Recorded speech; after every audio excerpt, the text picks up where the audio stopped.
शुक्ला जी, इस कंपोजिट विद्यालय के प्रधानाचार्य आदरणीय अखिलेश पांडे जी, ग्राम पंचायत रामपुर गलरी के एसएसपी प्रधान आदरणीय रामकेश यादव जी, हमारे बीच में उपस्थित वार्ड नंबर 16 सरैया से सदस्य जिला पंचायत आदरणीय बहन मीरा भारती जी, और हमारे बहुत ही इस मंच पर सुशोभित कर रहे हैं हमारे मेहमान अतिथिगण, और सामने बैठे हमारे ग्राम पंचायत के पिता तुल्य बुजुर्ग, माताएं, बहने, हम नौजवान साथियों, आप सभी को सादर प्रणाम नमस्कार करते हुए मुझे जिस मुद्दे पर बोलने का मौका आज मिला है, क्योंकि नशा मुक्ति का जो मामला है उसमें शपथ दिलाने के लिए मुझे यहाँ पर उपस्थित हूँ।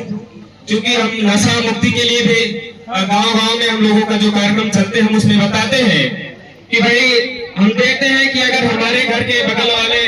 व्यक्ति हमेशा दारू गांजा बीड़ी सुपारी पीता है, उसका आज तक विकास नहीं हुआ है, तो आखिर आप लोग जब उस नशे को करते हो तो आखिर आपका विकास कैसे होगा, इस पर हमको ध्यान देना चाहिए।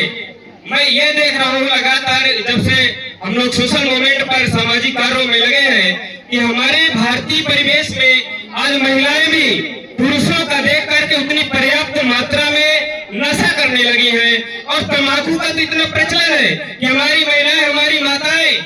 हमारी दादियां बिना चिमटी के नहीं चलती आई। ये सबसे बड़ी कमी है, और अगर आप लोग इस नशा मुक्ति को नहीं छोड़ेंगे तो मैं ये दावे के साथ कह सकता हूँ कि इस भारत देश में चूंकि एक दूसरे का देख करके अनुसरण करके हम लोग समाज को चलाते हैं, और आपका जैसे बच्चे देखेगा कि हमारा घर में हमारा बाबा, हमारा चाचा, पापा, दादी, बुआ क्या नशा करती है तो देखेगा भाई, और वो देखेगा ये कि अगर ये राजश्री खाती है तो राजश्री में कुछ स्वाद होगा, कुछ टेस्ट होगा, इसलिए तो हमारी मम्मी खाती, हमारी दादी खाती है। तो धीरे धीरे वो आपका देख करके उस परिवेश में बदल जाता है और वह राजश्री का आदी हो जाता है। इसी तरह से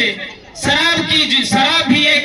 ऐसा नशा है जो मानव शरीर को ध्वस्त कर देता है, नष्ट कर देता है। और मैं बहुत लोगों को देखा कि शराब पीने से टीबिया हो गई, कैंसर हो गया, तंबाकू खाने से हो गया, और वो अपने जीवन को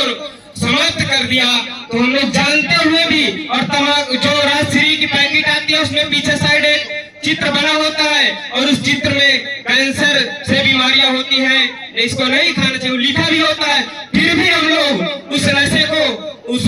नशीले पदार्थ को यूज करते हैं, प्रयोग में लाते हैं, और जब बीमार होते हैं तो दर बदर भटकते हैं, और हम लोग दवाइयों के लिए देश विदेश तक में जाते हैं, और हम लोगों का सही इलाज नहीं हो पाता है। क्योंकि हम जानते हैं कि हम लोग ग्रामीण क्षेत्र में है, ग्रामीण परिवेश में जी रहे हैं, यहाँ जो शिक्षा व्यवस्था है उतनी लेवल की शिक्षा व्यवस्था भी नहीं है कि हम लोग उतने लेवल का सोच सके कि हम लोग इस नशा से दूर हो सके। लेकिन हम लोग जानते हुए भी अगर आज हम नहीं सुधरे, हम लोग नशा को दूर नहीं किए, तो निश्चित रूप से आने वाली है जो संतानें हैं, जो पीढ़ियां हैं, ये नशाखोर हो जाएंगी और रोजगार के लिए दर बदर भटकती रहेगी। हम लोग जब देखते हैं कि आज गांव में अगर कोई एक खंभे भी लगाना होता है ना, तो गांव के 50 लोग उस खंभे को देखते हैं। इसका मतलब सिर्फ यह है कि हम लोग बेरोजगार हैं। अगर हम रोजगार में लिप्त होते, अगर हम रोजगार करते होते तो हमें खंभा देखने के लिए 50 लोगों की आवश्यकता नहीं होती, और हम अपने काम में लगे रहते। गाँव में हम देखते हैं जेसीबी आ जाती, जेसीबी अगर गड्ढा खोदने लग जाती है तो हम लोग 500 आदमी गाँव के आकर के देखते हैं कि हमारे गाँव में